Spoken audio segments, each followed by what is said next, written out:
নমস্কার, সবাই কেমন আছেন? আজ শুক্রবার, সকাল এখন 10টা। হ্যাঁ জানি, অনেক দিন পরে আবার আপনাদের সামনে এলাম নতুন একটি ভিডিও নিয়ে।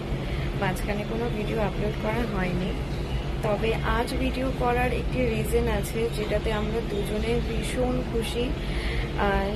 সেই রিজনটা কি সেটা জানতে গেলে ভিডিওটা অবশ্যই দেখতে হবে। আমি ভিডিও শেষে অবশ্যই আপনাদের সবার সাথে শেয়ার করব।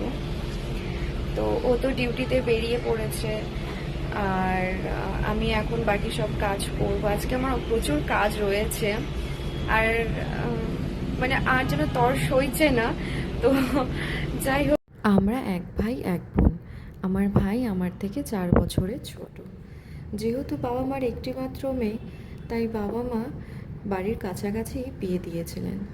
আমার বাবার বাড়ি থেকে আমার শ্বশুর বাড়ির ডিস্টেন্স জাস্ট 1 ঘন্টার রাস্তা। তবে ভাগ্যক্রমে আজ বাবা মার থেকে অনেকটাই দূরে থাকতে হয়। এর আগে যারা আমার ভিডিও দেখেছেন তারা হয়তো জানবেনই, আমার হাজব্যান্ডের কর্মসূত্রের ফলে আমরা কলকাতায় থাকি। আমার হাজব্যান্ড আর্মিতে রয়েছে, ওর ট্রান্সফারের জব, তো সেক্ষেত্রে ওর পোস্টিং এখন কলকাতায়। তো বিগত 1.5 বছর ধরে আমি ওর সাথে কলকাতাতেই থাকি। আপনাদের সাথে কথা বলতে বলতে আমার রান্না প্রায় অনেকটা এগিয়ে এসছে। ডাল হয়ে গেছে, অন্যদিকে বেগুন কেটে লবণ হলুদ মেখে রেখে দিলাম। খাওয়ার সময় গরম গরম ভেজে নেব।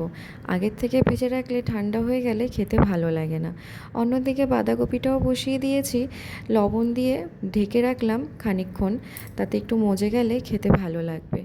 চলুন এক বাটি গিয়ে আমার গাছে জল দিয়ে আসি। সকালে আজ সময় হয়নি গাছগুলোতে জল দেওয়ার। বেশ কয়েকদিন আগে আমি একটি ভিডিওতে শেয়ার করেছিলাম, সেখানে অনেকগুলো টমেটোর চারা, লঙ্কার চারা উঠেছিল। তবে জানি না কেন লঙ্কার চারাগুলো সবগুলোই হয়েছে, তবে টমেটো গাছগুলো মরে গেছে। শুধু 2টো টমেটোর গাছ হয়েছে, তবে ভারী সুন্দর হয়েছে। যদি বাঁচিয়ে রাখতে পারি, আশা করছি টমেটোর মুখ দেখতে পাবো। আমাদের সবার যে মা চলে এসছেন, তাই মা ওনার আসার আভাস কিন্তু এই আবহাওয়ার দ্বারাই আমাদের জানান দিচ্ছে। বাইরের ওয়েদারটা এত সুন্দর যে তার কোনো তুলনা হয় না।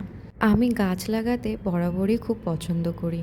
একদিন আমার হাজব্যান্ডের সাথে বেরিয়েছিলাম, সেখানে এই বেগুনি কালারের গাছগুলো দেখতে পেয়েছিলাম। ব্যাস অমনি তুলে নিয়ে এসে লাগিয়ে দিয়েছিলাম। টব তো ছিল না, আমার কাছে একটা কার্টুন ছিল, তার মধ্যেই মাটি দিয়ে লাগিয়ে দিয়েছিলাম। ভারী সুন্দর গাছ হয়েছে। সকালে গার্বেজ দাদা এসেছিলেন, এসে গার্বেজগুলো নিয়ে গেছে, ডাস্টবিনটা ঢোকানো হয়নি, তাই সেটা ঢুকিয়ে কিচেনে রেখে দিলাম। এই এত এত জিনিস, এইগুলো সব এখন বসবো প্যাকিং করতে। আচ্ছা চলুন, আপনাদের আর ভিডিও শেষ অবধি অপেক্ষা করতে হবে না। এখনই আপনাদের জানিয়ে দিই গুড নিউজটা। 7 মাস পরে আগামীকাল আমরা ফিরছি নর্থ বেঙ্গলে, মানে আমাদের বাড়িতে। এইদিকে দেখুন, আমার পায়রাগুলোর সকালে খাবার দেওয়া হয়নি। ব্যাস অমনি মনে পড়তেই চট করে গিয়ে 2 সাইডে যেই পাউরুটি দিলাম, অমনি দেখুন সবাই চলে এসছে খেতে। ওরা জানে অ্যাকচুয়ালি, আর যেদিন আমি না দিই সেদিন ওরা এসেই সেই ডাক দিতে থাকে, জানেন তো। আর এদিকে আমার রান্নাও কমপ্লিট। এবার একটু বেরোবো। আমাদের সামনেই যে নেবার আছে, ও আর আমি যাব একটু পার্লারে। আগামীকাল 12টা নাগাদ বেরিয়ে যাব, দুপুর 2টোয় আমাদের ট্রেন। আর ও একটু বেরোবে, তাই ওর আমি চলে গেলাম পার্লারে। আমার এই গাছগুলোর জন্য বড্ড মায়া হচ্ছে, জানেন তো। 1 মাস থাকবো না, তবে আমি আমার নেইবারকে বলে দিয়েছি ও প্রতিদিন একবার করে জল দিয়ে দিবে। আমাদের রুমের চাবিটা ওদের কাছেই রেখে যাব। আপনাদের তো বললামই, দুপুরবেলা একটু গিয়েছিলাম পার্লারে থ্রেডিং করাতে। এখন সন্ধে হয়ে গেছে, এখন আর একটু বেরোবো, যাবো একটু টেলারের কাছে। আমি একাই যাব, ও তো ডিউটিতে চলে গেছে, আমাকে একাই যেতে হবে। আর কিছু ব্লাউজ বানাতে দিয়েছিলাম, সেইগুলোই নিয়ে আসবো। টেলার শপ থেকে ব্লাউজগুলো নিয়ে রুমে ফিরে দেখি ততক্ষণে ডিউটি সেরে ও রুমে ফিরেছে। ব্যাস আর কি, দুজনে মিলে বসে পড়লাম লাগেজ গোছাতে। লাগেজ গুছিয়ে বানিয়েছিলাম 2 কাপ চা, আর তার সাথে মুড়ি মাখা। কালকে আমাদের ট্রেন কটায়? 2টোতে না?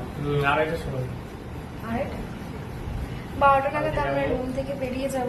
7 মাস পরে বাড়ি যাচ্ছি, ভাবা যায়? খুব এক্সাইটেড।